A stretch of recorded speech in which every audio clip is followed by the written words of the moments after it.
You know, I never thought I'd see the day where the memories of my childhood, the smell of fresh apple pie, the creaking of old wooden floors, the laughter of my grandmother echoing to the garden, would be turned into a pile of rubble. But that's exactly what happened. All because of a woman named Karen. This isn't just any story. This is the story of how HOA Karen destroyed my grandmother's historical home, and how I made sure she regretted it for the rest of her life. Let me take you back. I grew up in a small, close-knit town in Virginia, the kind where everyone knows your name. At the heart of that town sat my grandmother's home, built in 1894, passed down for generations. The house was a registered historical landmark, with plaques, records, and even guided tours once a year. It wasn't just a house. It was history. It was legacy. My grandma, God bless her soul, was 92 when she passed. She lived alone, but was never lonely. The neighbors adored her, and the local historians practically worshipped her for keeping the house intact. After she passed, I inherited the home. I didn't have the heart to sell it. I wanted to restore it, preserve it, maybe turn it into a small museum. That was my plan. But not everyone liked that plan. Enter Karen, newly elected president of the HOA. Bleach blonde, sunglasses always perched on her head, clipboard in one hand, eviction threats in the other. Karen had just moved into the neighborhood 2 years ago. She hated old things. She called my grandma's house an eyesore and said it lowered property value. Can you believe that? She started small. Complaints about the grass, about the white picket fence needing paint, about the height of the rose bushes. I ignored her. After all, it was a historical landmark. She had no jurisdiction.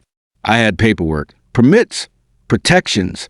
But Karen wasn't the type to back down.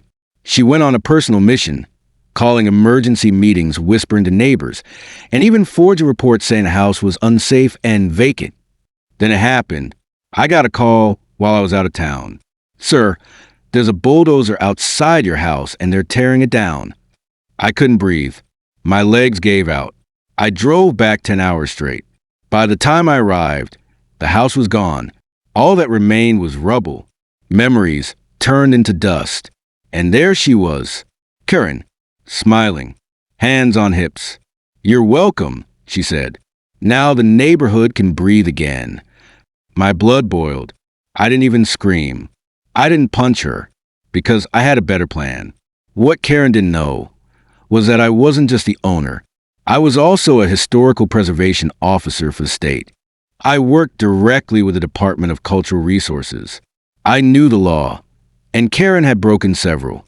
She'd bypassed permits, ignored landmark protection, and used HOA funds without board approval. I filed a lawsuit so hard and so fast it made her head spin. But that wasn't enough. I went to the media. I contacted the Historical Society, local news, and even a few viral TikTokers who cover HOA drama. The story exploded. HOA president destroys protected landmark. Widow's house razed without permission. Community in uproar over Karen's actions. Within 2 weeks, Karen was fired from the HOA, charged with destruction of protected property, and sued personally for emotional and historical damages. But I didn't stop there.